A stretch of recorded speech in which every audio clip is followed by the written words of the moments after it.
আজ 18 বছরের যুবকদের এই প্রেরণা পান? কারা আসে ভাগবতে, কারা আসে যজ্ঞ অনুষ্ঠানে? যুবকরাই নাই। এক একটি গ্রামে যদি সনাতনী 20টা যুবক তারা ব্রহ্মচর্য সাহস বুকে নিয়ে আগলে থাকতো, প্রতিটি মাতৃজাতি, প্রতিটি মন্দির রক্ষা হতো। ইকো অত দিয়ে বারবার কেন হাত দিচ্ছ? জয় শ্রী রাধে। বোঝে না। শুধু ভক্তগণ শ্রবণ করুন, আজকে কালী মন্দির হচ্ছে, শিব মন্দির হচ্ছে, হরিচাঁদ ঠাকুরের মন্দির হচ্ছে, রাধা মাধবের মন্দির হচ্ছে, গৌরী মঠ হচ্ছে। স্বামীজি এই দুর্দশাগ্রস্ত যুবকদের দিকে তাকিয়ে অল্প বয়সেই তিনি বলেছিলেন তার শিক্ষক মাস্টার মশাইকে, স্যার, যুবকদের অধঃপতনে আমি প্রাণে বাঁচি না, আমার ঘুম হয় না। যুব শক্তি যদি না জাগে ধর্মকে কে রক্ষা করবে?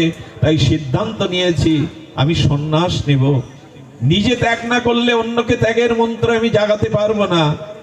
সেদিন বিনোদ সাধু তার স্কুল পড়ুয়া শিক্ষককে এই হৃদয়ের জ্বালা নিবেদন করেছিলেন, আমি ঘুম হয় না, আমি জ্বলছি।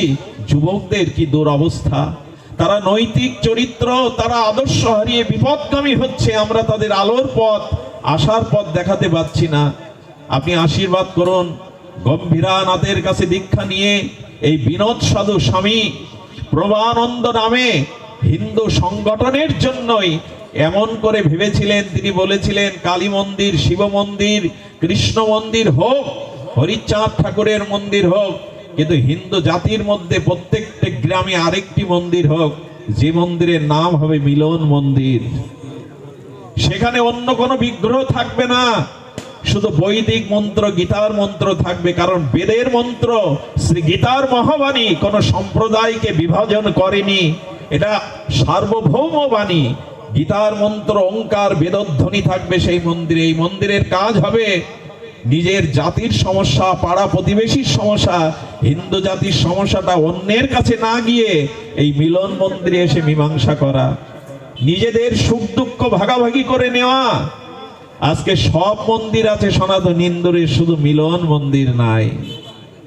শুধু মিলনের মন্দিরটা নাই, যে আমাদের সমস্যাগুলো আমরা এক জায়গায় বসে বিবেচনা করব। আমাদের এই মিলন আছে। একটি ফুলে কখনো মালা হয় না, বহুগুলো ফুল একটি সুতাতে গ্রথিত হয়েই তবে পুষ্পমালা হয়। যেদিন আমরা এই মিলনের সুতায় হিন্দুরা একত্রিত হতে পারবো, সেই দিন আমাদের জীবনের অস্তিত্ব ফিরে আসবে। বলে বলে তিনি থেমে গিয়েছিলেন। প্রণব মঠ প্রতিষ্ঠা করেছিলেন এই বঙ্গদেশে। তিনি জাগিয়েছিলেন তুমি আর্য সন্তান। মহামৃত্যু সম্পর্কে তার মহাবাণী দিয়েছিলেন, ভীরতা, কাপুরুষতা, এটাই মহামৃত্যু। আত্মবিস্মৃতি মহামৃত্যু। মরার আগে সে মহামৃত্যু পড়েছে যে কে আমি যে জানে না। নৈনং সিদ্ধান্তে নৈনং দহতি পাবক ন ক্লেদান্ত শোষিত মারুত। এই বাণী কি মনে রেখেছে আমরা? উত্তিষ্ঠিত জাগ্রত প্রাপ্য পরানন, ওঠো জাগো, না, মনে রাখিনি। সুধীবৃন্দ, এই বীর্যবত্তার আর্য সনাতন সভ্যতার ইতিহাস বড় ব্যাপক, বিস্মৃতি। কিন্তু আজ কোথায় আমরা? আজ আমরা কোথায়? আমি যদি সমাজের, জাতির জন্য না ভাবলাম, শুধু নিজের পরিবার, নিজের স্বার্থ নিয়েই কাটালাম, তবে এই জীবন সার্থক হতে পারে না। এই ক্ষুদ্র দুর্বলতার বেঁচে থাকার নামই মৃত্যুর নামান্তর। তাই বলেছিলেন, আসো যদি পারো। স্বামীজি একথাও বলেছিলেন, আমি ঈশ্বরে মুক্তি চাই না, আমি বৃষ্টি হয়ে সমুদ্রে মিশে যেতে চাই না, বৃষ্টির এক বিন্দু হয়ে কোনো তপ্ত বালুর উপরে পড়তে চাই। কেন জানো? সান্ত্বনা এইটুকু যে একটা তপ্ত বালুকে আমি শীতলতা দিতে পেরেছি। মুক্তি পেয়ে কি করব আমি? সকলের মাঝেই, সকলের কল্যাণে যদি জীবন উৎসর্গ করা যায়, এর নামই হলো মৃত্যু নয়, মহামৃত্যু। তখন জগৎ থেকে আপনার প্রস্থান হবে না, মহাপ্রস্থান হবে। সেই কাজটি ব্রতী করে তুলে নিয়েছিলেন আমাদের সবার প্রিয়, আমাদের সকলের হৃদয়ের সাহসী যে কণ্ঠ ছিল গোপীনাথ ব্রহ্মচারী বাবা। জানি না গুরু কি কৃপা করেছেন তাকে, কোন মহতের শুভ দৃষ্টি পড়েছে।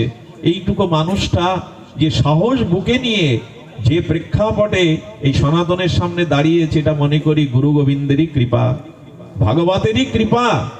এই জন্য অনুরোধ করব, বিভেদ করা সহজ, দলাদলি করা সহজ, এগুলো যে কেউ পারে, সমালোচনা করা সহজ, কিন্তু বিচার করে মিলন ঘটানো, একত্রিত হওয়া, জাতি ধর্মের জন্য কিছু করা, এটা মুখে বলার কাজ না। এই জন্য জীবন যৌবন, জীবনের সর্বস্ব অর্পণ করতে হয়।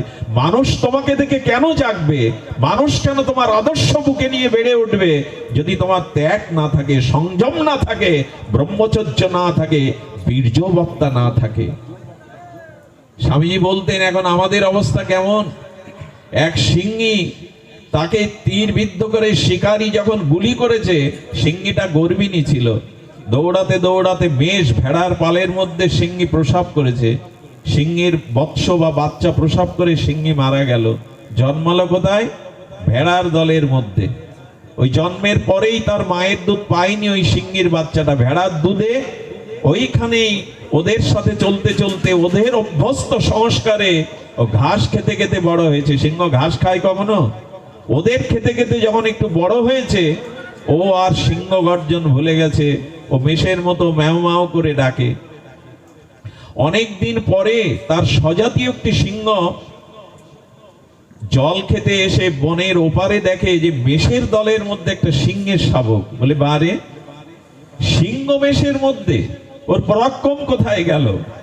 সঙ্গে সঙ্গে উনি কি করলেন, উনি গর্জন করছেন যাতে আমার গর্জনে ও দৃষ্টি দেয়, কিন্তু সিংহের গর্জন শুনে ওর গর্জন ভুলে গেছে। ওর যে বীর্যবত্তা, ওর যে পরাক্রম, ও ভুলে গেছে। সিংহ তখন নদী পার হয়ে এলেন, ওর সামনে একটা মেষকে শিকার করলেন, সেই মেষের মাংস কিছুটা রক্ত ওর মুখে তুলে দিলেন। তখনই ওর মুখ থেকে সিংহের গর্জন বেরোলো এতদিন পরে। এর অর্থ এইটাই, আমরাও আমাদের আত্মস্বার্থ, নিজের স্বার্থ, ওই মেষের দলে থাকতে থাকতে মেষ হয়ে গেছি। কিন্তু এরা যে সিংহ জাতি, এরা যে আর্য জাতি, এরা যে বুক পেতে দিতে পারে, এরা যে ধর্মের জন্য, জাতির জন্য মরতে জানে, এই পরাক্রমটা আমরা ভুলে গিয়েছিলাম। আমরা আত্মস্বার্থ, ক্ষুদ্রতা, দুর্বলতায় মেষের মধ্যেই বেড়ে উঠেছি, অথচ আমরা সিংহ সন্তান। যেদিন কোনো মহামানব এসে আমাদের জাগিয়ে দেবে, তুমি সাধারণ নও, তুমি সেই পরমের অংশ, জেগে ওঠো। এই মন্ত্র জাগাবার মানুষ ভগবানই পাঠাবেন, যুগে যুগে তিনি পাঠান। নিজে